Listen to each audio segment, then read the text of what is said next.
Hello, and welcome to Runkle of the Bailey. My name is Ian Runkle. I'm a Canadian criminal defense and firearms lawyer. I really wasn't planning on making a video today, but I got sent a press release from the RCMP in Nova Scotia.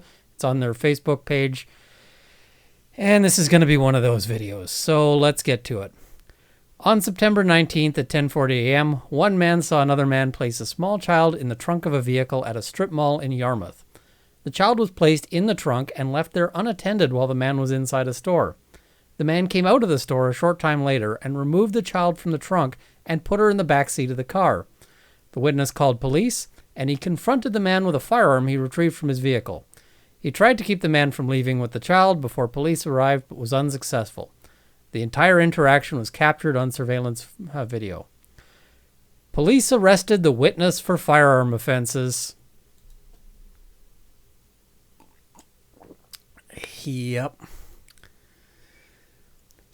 He was taken to the detachment for processing. RCMP made inquiries to locate the man and child and found them in Yarmouth County. It's a good thing they took the time to arrest the witness first and make sure to take that or get that taken care of. Give the man a running head start, I guess. The man was arrested and taken to Yarmouth RCMP. The man and child are known to each other, and the child was in the man's care at the time of the incident. Of course, that's not the conclusion I'd draw if I see somebody loading a child into or out of the trunk of a vehicle. The man, a 33-year-old from Yarmouth, was released on conditions and is facing charges of criminal negligence, abandonment, and forcible confinement. But things go on.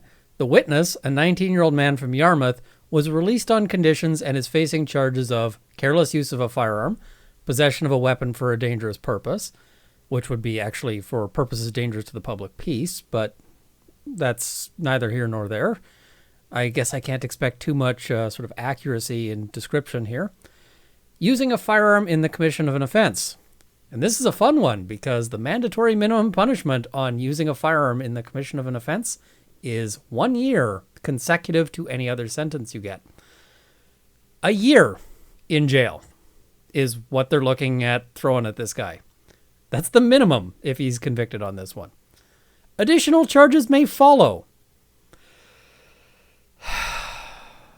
Both men will appear in Yarmouth Provincial Court on December 7th, 2020, because of course you want to schedule them both for the same day. This is really the kind of happy reunion you want to arrange at the courthouse. The investigation is ongoing. Well, I guess somebody's got to watch that surveillance tape. So, I'm not sure what they're trying to encourage here, because clearly this witness, the 19-year-old, is trying to intervene in what they think is a kidnapping in process. I'm just trying to see how this makes sense from a public interest perspective. I also want to point out some charges that are not on this list. Charge number 1 not on the list. Unauthorized possession of firearm. What that tells us is that this 19-year-old man from Yarmouth, who was trying to stop the person from leaving after having called the police, not before. He's waiting for the police to get there, but he recognizes, of course, that the police are going to take some time. If he doesn't stop them, then they're going to leave the scene, which in fact they did. But this is a licensed firearm holder because otherwise we'd see a unauthorized possession of a firearm here. Also doesn't appear to be a restricted firearm because there'd be charges relating to that as well. We also don't see pointing a firearm or assault with a weapon, to wit firearm. That suggests that this gun probably wasn't ever actually pointed at anybody and just held as possibly an incentive for why this guy should stop. But also, if he decided to, say, run over this 19-year-old witness from Yarmouth, it might be good to be armed. But that's not something that you're not going to want to discharge the firearm unless you absolutely have to in a scenario like this, because there's a small child involved. But it seems to me like the RCMP really made a bad call here. In terms of this situation, they could absolutely decide, maybe we could charge this guy a little later if there's some evidence that he was doing something, antisocial. But trying to stop a kidnapping? I'm kind of feeling like that's not something we want to discourage in society. Just wait for the police sounds great, except just wait for the police when somebody's escaping with a small child is maybe an unsatisfying answer to most of the public, I feel. It's certainly an unsatisfying answer to me. I'm trying to think of what I would do in the situation. And the other thing I kind of want to point out is that this is dated September 19th. Pretty sure that's hunting season, which kind of seems to explain why there'd be a firearm on scene. There's no suggestion that this guy's just rolling around with a gun all the time because he's hoping to stop a kidnapping or anything like that. This is probably a guy who's got his gun because it's hunting season. Ugh. And yeah, right now he's, I'm sure, looking for a lawyer because they've just told him, hey, you're facing charges, with a year mandatory minimum. Best part, his police report where he calls 911 and is trying to get the police there, that's evidence against him. Yep, they're going to hold that against him. If he goes to trial, they're going to play that tape and use it to try to convict him. So a lot of people sent this one to me saying, explain how this makes sense.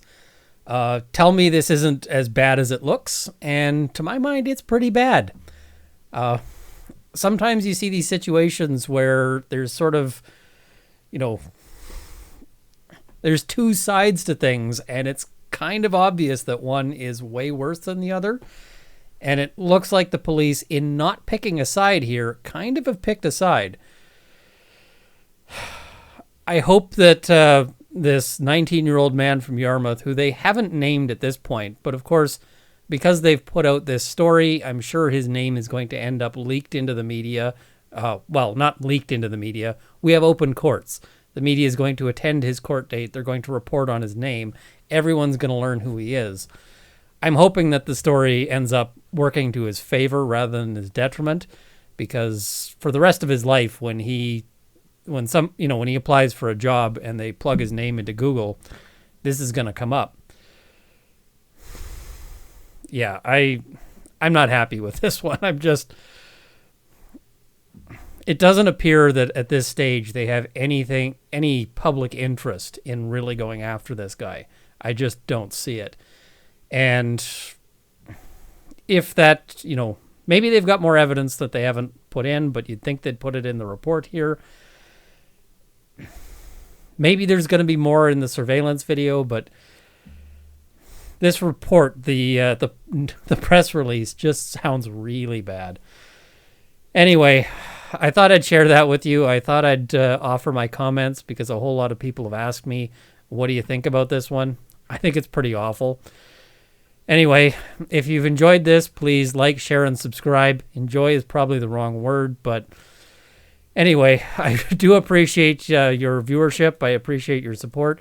I want to thank my $10 Patreon supporters, my buddy Keith, Process Eng, Stephen Larson, General Counsel of the CCFR, John Robinson, Tim Rogers, Roy Haddock, John Alexandre Tessier, Cameron Johnson, Sir Goat, Sights and Arms Limited, Chaba Hollow, and Peter Hynum. Thank you. I hope I've armed you with some knowledge, and have a good evening.